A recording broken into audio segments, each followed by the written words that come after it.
Assalamualaikum warahmatullahi wabarakatuh. Perkenalkan, saya Rahmat Fahmi. Saya berasal dari SMA Negeri 2 Ampawah Hilir, dan pada kesempatan kali ini, saya akan menyampaikan ulasan saya mengenai buku yang berjudul Bireuen Hiroshima 1945 karya Diantri Lestari. Oke, masuk ke pembahasan bukunya, mulai dari identitas buku. Seperti yang sudah saya singgung sebelumnya, novel ini berjudul Bireuen Hiroshima 1945 karangan Diantri Lestari yang diterbitkan oleh Pustakawan. Pustakawan ya, pakai satu bahasa Inggris, bukan pustakawan biasa. Buku ini merupakan terbitan pertama yang diterbitkan pada tahun 2020 bulan April, memiliki 182 halaman dan ukuran sekitar 14 kali 21 cm. Ada beberapa alasan mengapa saya memilih buku ini sebagai bahan resensi saya.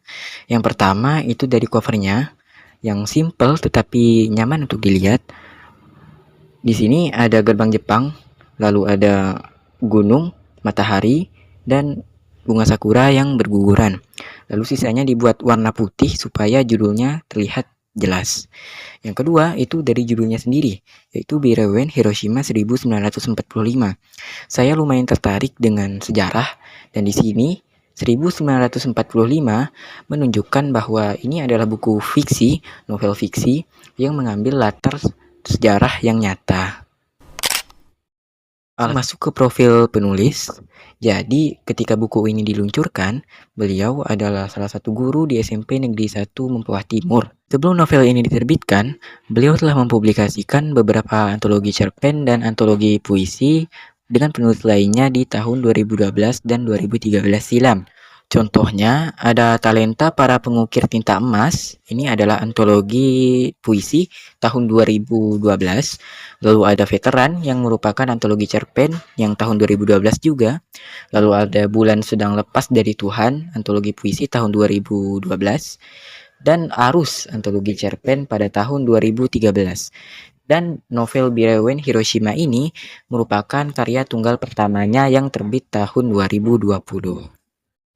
Novel ini menceritakan tentang dua anak yang masing-masing terkena dampak akhir masa Perang Dunia Kedua di daerah mereka masing-masing.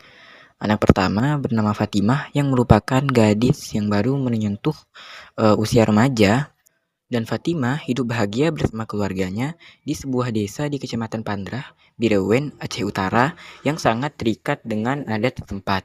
Namun, setelah datangnya pasukan Jepang yang ingin menjajah, kehidupan bahagia Fatimah mulai terkikis dan memaksanya untuk membuat pilihan-pilihan yang membuatnya semakin jauh dari masa kecilnya yang bahagia. Sementara itu, di sisi lain dan di kota lain, terdapat anak laki-laki bernama Takehiko yang baru berumur 9 tahun yang tinggal di kota Hiroshima. Ia hidup bersama saudaranya yang banyak dan orang tuanya yang bahagia, walaupun ia sebenarnya tidak pernah bertemu dengan ayahnya yang seorang prajurit sejak ia lahir. Ia menjalani kehidupan sehari-harinya dengan normal sewajarnya anak laki-laki.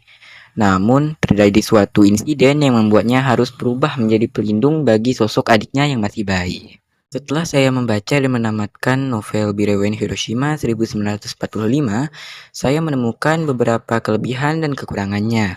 Untuk kelebihannya adalah konsep dua latar yang berbeda membuat penonton sadar bahwa perang itu memiliki dampak yang universal, sehingga tidak ada pihak yang sepenuhnya benar maupun sepenuhnya salah, karena masing-masing dari mereka sama-sama memiliki penderitaan akibat konflik.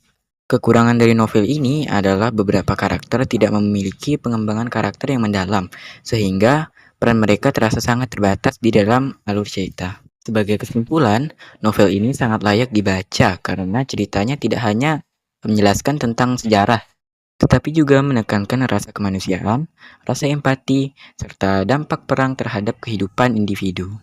Novel ini paling cocok dibaca oleh kalangan remaja maupun orang dewasa yang menyukai cerita dengan tema sejarah, kemanusiaan, dan konflik sosial. Saya rasa cukup sekian pembahasan novel Bireuen Hiroshima 1945 kali ini. Saya mohon maaf jika ada salah kata maupun ucapan yang tidak enak untuk didengar.